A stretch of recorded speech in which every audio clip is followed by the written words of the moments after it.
My parents stood in the doorway as I carried my last box to the car.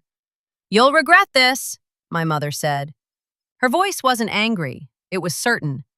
My father crossed his arms. Walking away from family never ends well. I nodded, even though my chest felt tight. I understand. They thought I was being stubborn, ungrateful, dramatic. To them, I was throwing away safety, their house, their rules, their help. What they didn't understand was that staying had already broken me. I was 22, working 2 jobs, and still treated like a child.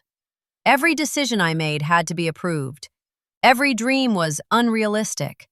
Every mistake was proof that I couldn't survive on my own. When I said I wanted to move out and start my own path, they laughed. "Life is expensive," my dad said. "You'll be back." My mom shook her head. "When you fail, don't expect us to rescue you." I didn't argue. I didn't cry. I just loaded the box. As I closed the trunk, my mother added softly, "We warned you." I drove away with shaking hands, a near-empty bank account, and no real plan. That night, alone in a tiny rented room, I stared at the ceiling and whispered, "I hope you're wrong." At the time, I truly believed regret would find me soon. I just didn't know it would come in a completely different way. The room I rented was barely bigger than a closet. A bed, a desk, a small window that faced a brick wall. But it was mine. I worked mornings at a grocery store and nights at a call center. I slept in short pieces. My body was always tired, but my mind felt lighter than it had in years. Still, my parents' words followed me everywhere. "You'll regret this." Every time my feet hurt, every time rent was due, every time I ate noodles for the 3rd night in a row. I didn't tell them how hard it was. Pride kept my mouth shut. They didn't call either. Weeks passed, then months. When I finally visited for my younger brother's birthday, the air felt thick. My mother barely looked at me. My father asked one question and then changed the subject. During dinner, my aunt asked, "So, how's life on your own?" Before I could answer, my dad said, "She'll learn." Everyone laughed softly. I smiled and nodded. Later, my mother pulled me aside. "You look thin," she said. "This life isn't for you." I wanted to say I was learning, growing, becoming someone new. But I knew they wouldn't hear it.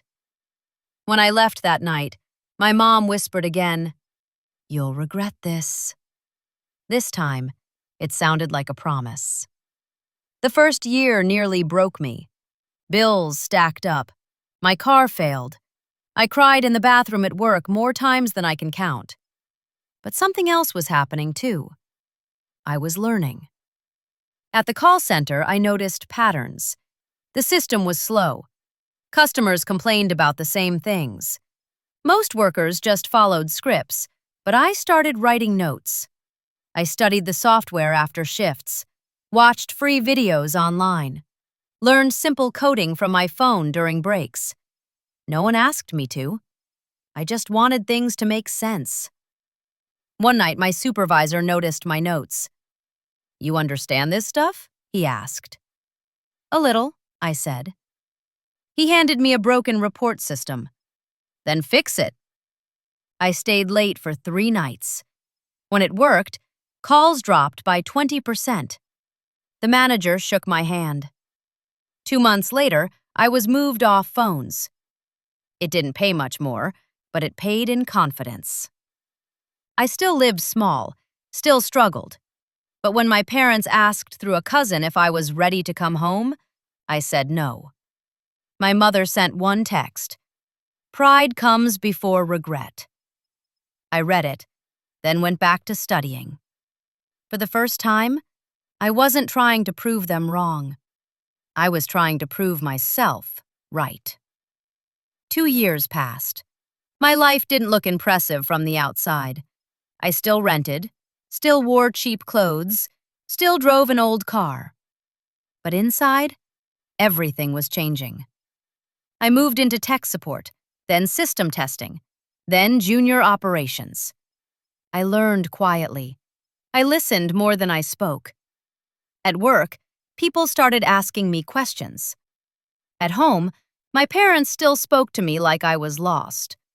At family gatherings, my father would say, "She's figuring things out." Slowly. My mother once added, "Some people aren't meant for big things." I swallowed it. What they didn't know was that I had started building something at night. A small tool. A system to track workflow problems. Nothing fancy, just clean and efficient. I built it for fun. Then my manager saw it. Then his manager. Then the company asked me to expand it. I signed no big contracts. I asked for no praise. I asked for ownership. They laughed at first. Then legal got involved. 6 months later, the tool became a product, and my name was on it. Quietly. The first check didn't feel real. I stared at my bank app for 5 minutes. It wasn't millions, not yet, but it was more money than I had ever seen. I paid my debts, fixed my car, bought groceries without checking prices. I didn't tell my parents. When I visited home, nothing changed. My mother still said, "You'd be doing better if you listened." My father still said, "Real stability comes from family." When I mentioned work, he waved his hand. "Jobs come and go." So I stopped mentioning it. Over the next year, the product grew. Other companies wanted it, partnerships followed, then licensing. I hired a lawyer, then an accountant. Still, I lived the same. Same small place, same quiet habits. People at work knew my value. My family did not. One afternoon, my mother called. "We're worried about you," she said. I smiled sadly. "I'm okay." "You don't sound okay," she replied. "This independence thing, it's costing you." I looked at the sunlight on my desk and thought about how far I'd come. "No," I said gently. "It saved me." She sighed. "You'll regret saying that."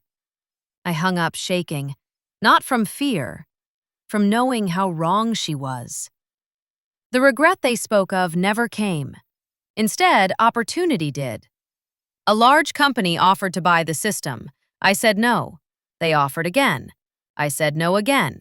My lawyer asked, "Why?" "Because I'm not done," I said. We grew slowly but strong. No rush, no noise. I stayed invisible by choice. I wanted peace, not praise. Meanwhile, my parents' life began to crack. My father's job cut hours. My mother worried constantly about money. They never asked me directly for help. Pride stood tall in that house. At Thanksgiving, my father said, "Hard times come when people make bad choices." I almost laughed. Instead, I passed the potatoes. That night, I sent money anonymously through a family friend. They accepted it gladly, thanking God. They never knew it was me. Part of me felt sad. Part of me felt free. They warned me I would regret leaving. What they didn't see was that staying would have destroyed me. And the life I was building quietly was only just beginning. The offer came on a Tuesday, a full acquisition, life-changing money. My hands trembled as I read the number. I closed my laptop and sat in silence. This was the moment my parents had warned me about. The moment I was supposed to regret everything. I didn't. I felt calm. After weeks of negotiation, we agreed. The deal closed quietly. No interviews, no headlines, just signatures. When the funds arrived, I cried. Not from joy, but release. Years of fear melted away. I moved into a modest home, nothing flashy. I invested, planned, donated quietly. My parents still thought I was getting by. At Christmas, my mother said, If you had stayed, life would have been easier. I smiled. Maybe. She squeezed my hand. You still have time to come back. I nodded. Inside, I knew something they didn't. Regret had found me once. The regret of believing I wasn't capable. I would never make that mistake again. Then the call came. My father was in the hospital. I drove there in silence, heart pounding. When I arrived, my mother looked small, tired. She whispered, "We didn't expect this." Medical bills piled quickly. Insurance covered little. They never asked me for help. But fear cracks pride. One night, my mother said softly, "I don't know how we'll manage." I held her hand. "I do," I said. She looked at me. "How?" I took a breath. "I can help." My father frowned. "With what money?" I mends his eyes. "Mine." They stared, confused, uncomfortable, but desperate. They accepted, not knowing how much, not asking, just grateful. They said nothing about regret that night. I paid every bill, quietly. When my father recovered, he tried to repay me. I refused. My mother cried. "You shouldn't have to do this," she said. "I want to," I replied. She studied my face. "How?" I didn't answer, because the truth would shatter everything they believed. They still thought I had failed. That belief kept them comfortable. Until it didn't. Months later, my parents were invited to a community event, a donor dinner. They almost didn't go, but their names were on the list. At the event, the host spoke about a benefactor who funded hospital upgrades. Then he said my name. My mother froze. My father stood slowly. I walked onto the stage. The room applauded. My parents stared like they were seeing a stranger. Later, my mother whispered, "Is this real?" I nodded. My father sat down hard. All those years of warnings, all those words, "You'll regret this." They 20 asking. They were right. I did regret something. Not leaving, but believing their fear for far too long. After the event, my parents didn't speak much. In the car, my mother stared out the window. My father gripped the steering wheel like it might disappear. Finally, he said, "Why didn't you tell us?" I kept my voice calm. "You never asked." "That's not fair," my mother said quickly. I nodded. Neither was being told I'd fail for years. Silence filled the car. At home, my father sat down heavily. "We were trying to protect you." "I know," I said. "But fear isn't protection. It's a cage." My mother's eyes filled. "We thought you'd come back." "I almost did," I admitted. "Many times." That shocked them. I explained the nights I cried, the doubt, the loneliness. My father whispered, "We never meant to hurt you." "I know," I said, "but intentions don't erase impact." That night, something shifted. They didn't defend themselves. They listened. And for the first time, I felt seen, not as their child, but as my own person. The next few weeks felt strange. My parents called more often, not to advise, not to warn, just to talk. My mother asked about my day instead of my plans. My father asked questions he'd never asked before. "How did you learn all this? Was it hard?" I answered honestly. Some days my mother cried quietly. "I wish we believed in you sooner," she said once. I didn't know how to respond, because part of me wanted to say, "Me too." But another part knew the truth. If they had believed in me earlier, I might never have learned to believe in myself. At a family dinner, my aunt made a comment. "She always was the risky one." My father surprised everyone. "No, he said firmly. She was brave. I froze. Those words meant more than any apology. Still, healing wasn't instant. Trust doesn't return all at once. It comes in small moments, in changed tone, in silence where judgment used to live. One afternoon, my mother asked if she could visit my home. She had never been before. When she arrived, she looked around slowly, not impressed, just thoughtful. "It's peaceful," she said. "That was the goal," I replied. She sat on the couch and touched the fabric like she needed proof it was real. "I thought success looked loud," she admitted. "Big houses, big cars." I smiled gently. "Peace is expensive too."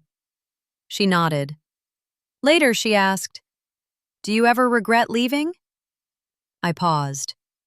"I regret being scared," I said, "not leaving." She held my hand. "I think we were scared too." That was the first time she included herself in the truth. My father took longer. He was proud, quiet, slow to bend. One evening, he asked me to walk with him. "I built my life on certainty," he said. "Job, routine, rules." I listened. "When you left," he continued, "it felt like rejection." I stopped walking. "I wasn't rejecting you. I was choosing me." He nodded slowly. "I see that now." Then he said something I never expected.